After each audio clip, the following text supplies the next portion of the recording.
Jadi untuk hari ini saya ingin bercerita mengenai apa sebenarnya yang tersirat di dalam artikel pertama, iaitu mencari muafakat. Gembara Peguam Muslim Muda. Artikel ini sebenarnya saya tulis versi asalnya di dalam bahasa Inggeris, iaitu In Search for Common Ground, A Journey Young Muslim Lawyer.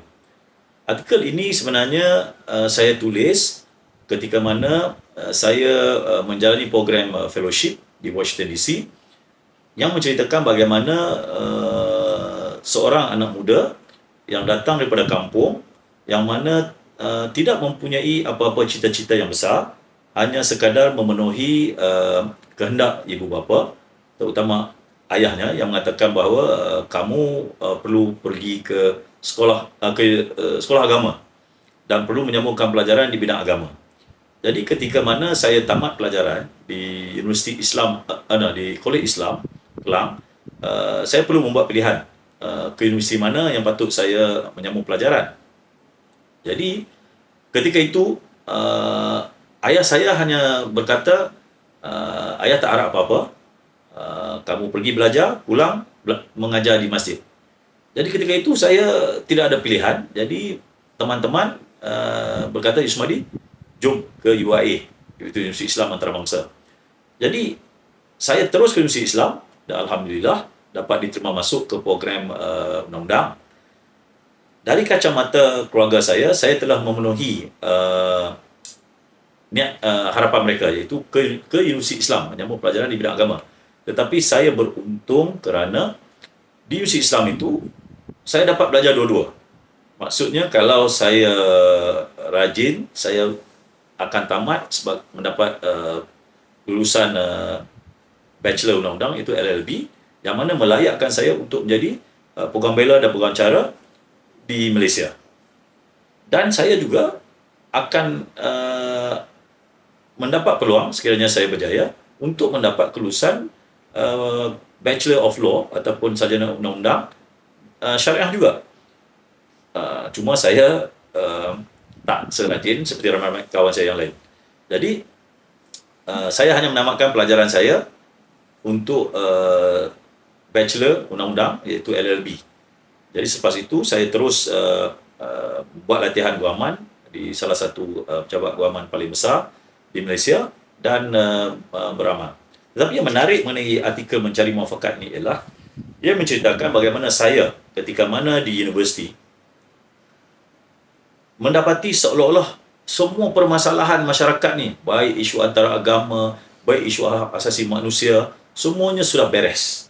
Tetapi apabila saya tamat belajar, saya semasa mengamalkan undang-undang, saya melihat isu yang mana saya diajar di universiti, contohnya konflik di antara mahkamah syariah dan mahkamah sivil, seolah-olah sudah selesai. Tetapi apabila saya berada di lapangan, banyak lagi kes-kes baru yang belum selesai. Satu.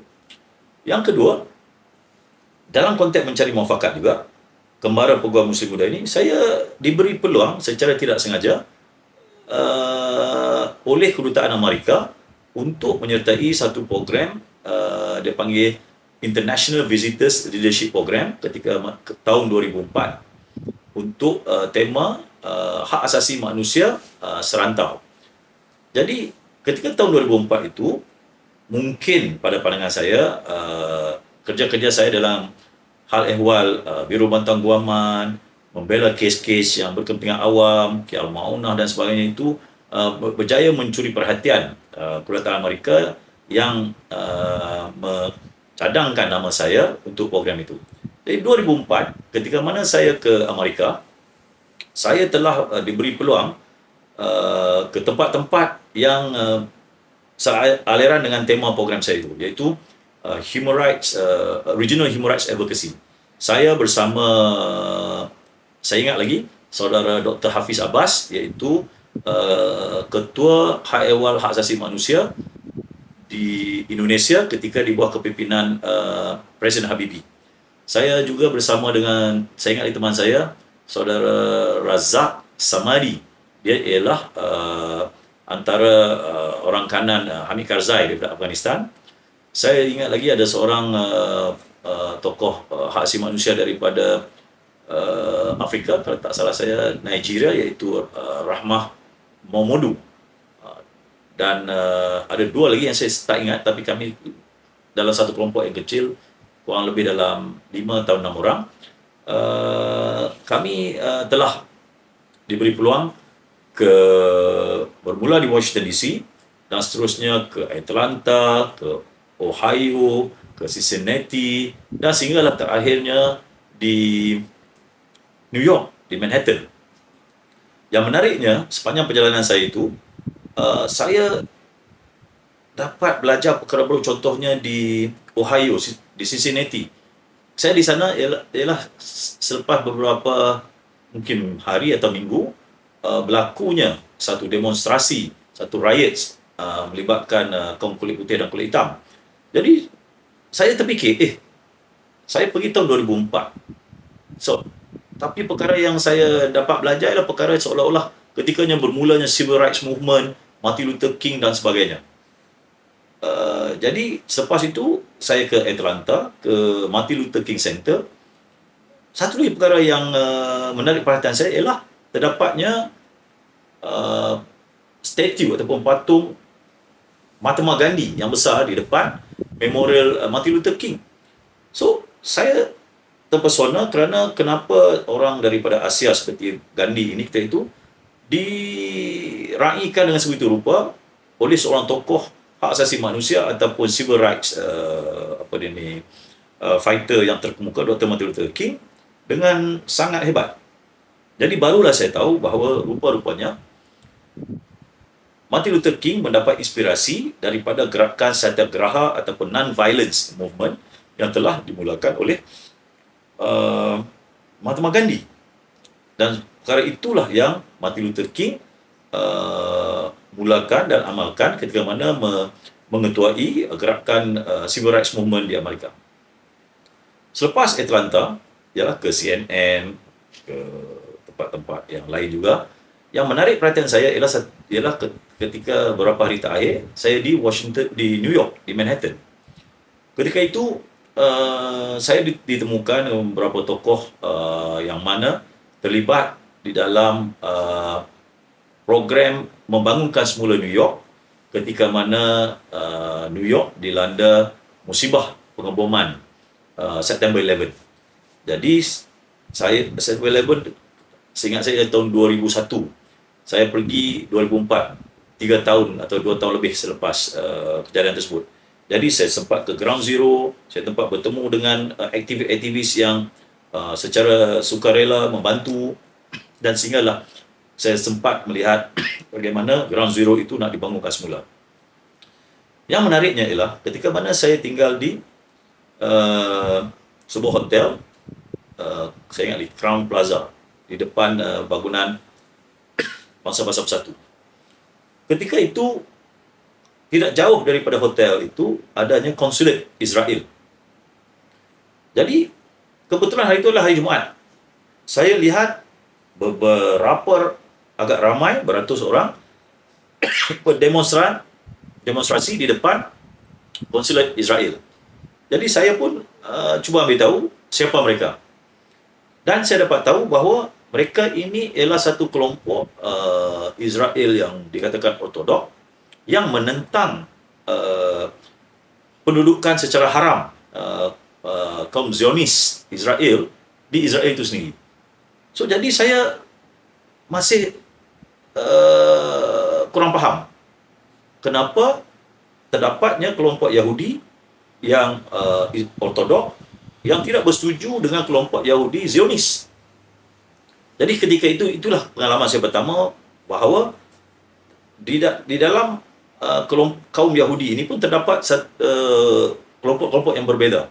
Malah kelompok yang berlaku zalim terhadap teman-teman di Palestin ialah kelompok Zionis. Dan yang memeranyakkan saya bahawa ada juga orang Yahudi yang tidak bersetuju dengan tindakan zalim tersebut. Malah bagi mereka pendudukan secara haram itu tersebut, mereka tentang, ini yang menarik, mereka tentang secara konsisten setiap hari Jumaat tanpa henti. Jadi di dalam artikel ini saya menulis Saya kata, di Malaysia, penentangan terhadap kezaliman di Palestin ini kadang berlaku ikut musim.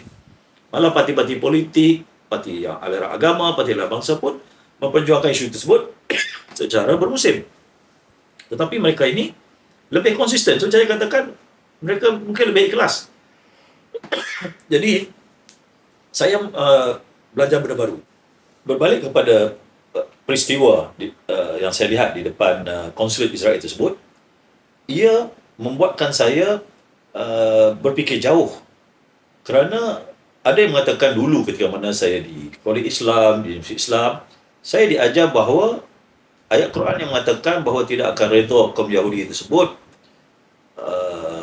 dengan orang Islam itu, melainkan tidak akan redha kaum Yahudi dengan orang Islam itu sehingga harta hingga ke lubang cacing akan dikejar dan sebagainya itu. Dan kesimpulannya mengatakan bahawa kita dengan orang Yahudi itu tidak langsung boleh berurusan. Tetapi sebaliknya, apabila saya melihat sendiri dengan pengalaman peribadi sendiri, saya mengatakan bahawa rupa-rupanya ia bukanlah satu larangan yang secara sembrono tersebut. Malah ia perlu dilihat secara dengan lebih detail, iaitu siapa orang Yahudi ini. Adakah orang Yahudi ini yang menentang kezaliman ataupun orang Yahudi yang menyokong kezaliman. Jadi saya beranggapan ini merupakan satu pengalaman baru untuk saya bahawa ada juga di kalangan orang-orang Yahudi yang tidak bersetuju dengan pendudukan haram di kawasan Masjid Al-Aqsa dan sebagainya itu. Okay, itu yang pertama. Seterusnya di dalam artikel Mencari Muafakat ini, saya juga menggambarkan bahawa kalau begitu keadaan dunia, yang mana sebelum saya tamat belajar, saya mengandaikan banyak perkara sudah beres. Jadi, saya beranggapan bahawa banyak lagi kejahilan-kejahilan, banyak lagi perbezaan-perbezaan, banyak lagi sisi pandang yang silo ataupun sempit. Perlu dicari satu pendekatan agar satu kefahaman yang lebih harmoni dapat dicapai. Jadi, mencari muafakat, Kembara Peguam Muslim Muda itu menggambarkan saya, iaitu seorang anak muda yang diberi peluang berjalan ataupun dalam kata kutip menggembara, mencari satu titik temu agar saya dapat satu kefahaman yang mana kefahaman tersebut ialah satu kefahaman yang inklusif dan harmoni dan manusiawi. Jadi saya berterima kasih kepada pihak pemerintahan Amerika yang telah memberi peluang kepada saya melihat perkara yang selama ini saya hanya belajar di dalam ruang-ruang kelas, membaca-baca buku tanpa betul-betul dapat melalui pengalaman yang sebenar. Jadi kepada anak-anak muda terutamanya yang melihat video ini, ingin saya sarankan, pertama sekali, apa yang kita belajar di dalam kelas dan sebagainya itu hanyalah pemahaman asas. Pemahaman kita itu akan lebih bertambah mantap sekiranya kita mendapat peluang mengapresiasi sendiri, mengalami sendiri perkara tersebut di lapangan. Yang ketiga, untuk mendapat peluang tersebut, saya percaya banyak peluang dan banyak cara. Ada yang mempunyai uang, bisa terus mencari peluang tersebut. Kalau yang tidak ada wang seperti macam saya, kadang-kadang kita bernasib baik kerana hasil kerja kita, terutama kerja bersifat membantu masyarakat, kadang-kadang dinilai oleh mereka yang mau melihat orang-orang macam kita, orang kampung macam saya, untuk mendapat pendahan yang baik agar akhir sekali saya akan tumbuh atau berkembang sebagai seorang individu yang akhirnya sekali memberi manfaat kepada bangsa dan negara saya. Terakhir, saya menggalakkan anak-anak muda, terutama anak-anak muda Malaysia di kampung, di kota, di Indonesia dan berbagai tempat di Nusantara ini, sentiasa bekerja keras mengambil peluang. Dan peluang yang saya katakan ini peluang untuk berbuat baik, berbuat kebajikan. Kadang-kadang kita tak tahu dengan berbuat baik tersebut, potensi sejauh mana perkara tersebut akan diapresiasi oleh orang lain yang banyak, kita tak tahu. Macam saya berkatakan, saya sendiri mengalami tersebut. Saya hanyalah ikhlas untuk membantu aktivis-aktivis reformasi yang bagi pandangan saya dizalimi ketika itu. Saya hanya membela mereka, saya panggil, saya tak mahu panggil setinggan, saya hanya panggil sebagai peneroka-peneroka bandar yang mana terlibat dalam kes-kes pengusiran haram, dan saya buat setakat mampu yang boleh. Dan saya juga ketika itu sentiasa mengambil peluang, memberanikan diri, membantu program-program hebat dalam kes-kes yang hak asasi manusia dengan pengawal.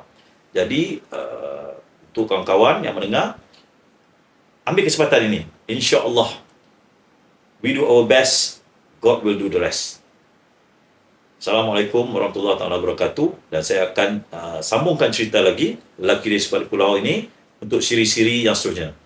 Jadi terima kasih, dan sekiranya kawan-kawan berminat cerita-cerita sebegini, tolong komen dan beri pandangan dan beri cadangan agar perkongsian ini akhir sekali dapat memberi manfaat kepada kawan-kawan semua. Assalamualaikum warahmatullahi wabarakatuh. Kawan-kawan, like, share dan subscribe channel saya, Yusmadi Yusof. Banyak lagi program-program yang menarik. Jadi, dokong ramai-ramai